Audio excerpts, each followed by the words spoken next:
Senator, so you had a deal with between the leaders that included disaster relief. That was on a glide path to becoming law. Was it the right decision by Trump to come in here and blow this up and demand the debt limit on top of it?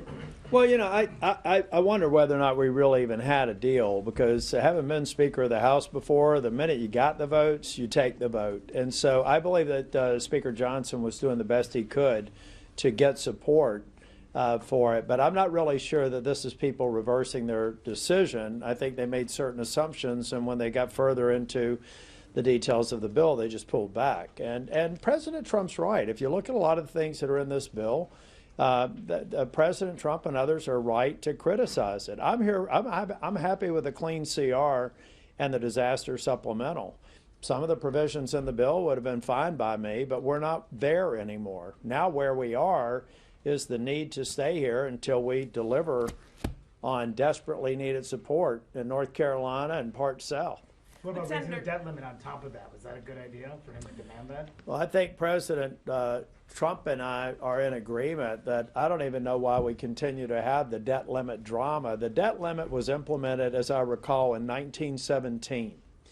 It was we had $3 billion in debt then. We had about $60 billion in GDP.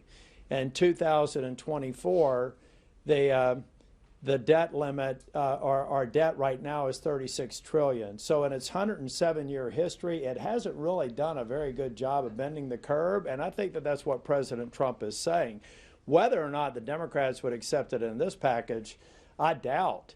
But that's a part of the negotiation in the four corners that hopefully reaches a positive conclusion that includes disaster recovery. But I just want to be clear to all of you, is raising or eliminating the debt limit something that you support, and is tackling the debt limit worth risking this kind of aid?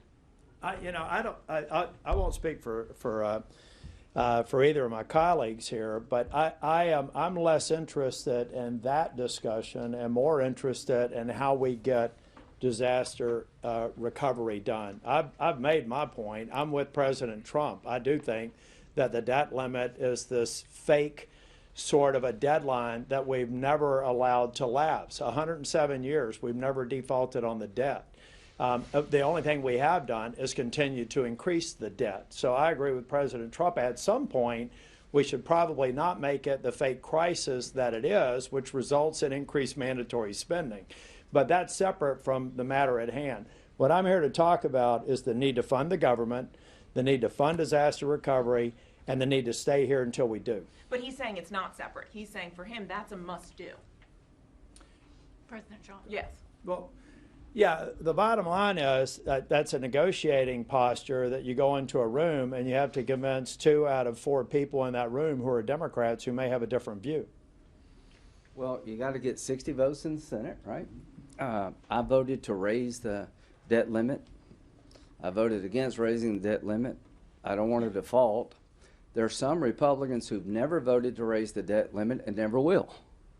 So that's just a reality. So you have to get Democrats where you lose Republicans. Are they 60 votes in the United States Senate to raise the debt limit as part of this package? I will do that. So you need 59 more.